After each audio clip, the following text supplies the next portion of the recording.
Afternoon friends, কেমন আছো তোমরা? আমি তো ভালোই আছি। দেখো আজকে আমার খাওয়ার দাওয়ার থালিতে কী বানিয়েছি বা কী সাজিয়েছি, তো থালিটা আমি শেয়ার করছি।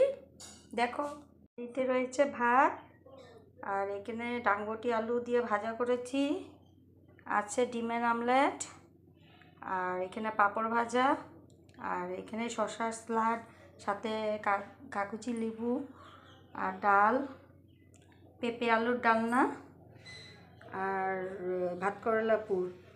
আজকে তো স্কুল ছিল ছেলের, তো স্কুলেও যাওয়া হয়েছে, তো এত কিছু বানাতে পারিনি, তো আমি সিম্পল যতটুকু পেরেছি অতটুকুই করেছি। তো যদি আমার মেনুটা ভালো লেগে থাকে বা থালিটা ভালো লেগে থাকে তো নিশ্চয়ই কমেন্টের মাধ্যমে জানাবে। টাটা, বাই বাই, ভালো থেকো, সুস্থ থেকো। যে ঘন্টি মন্দির চলে আসছি, দেখো মন্দির, যে এখানে অনেক পুজো, সুন্দর সুন্দর দোকান দিয়েছে। দেখো অনেক ঘন্টি,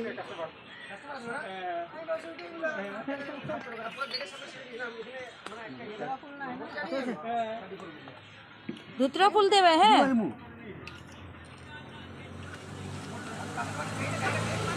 তোমার ইচ্ছা না।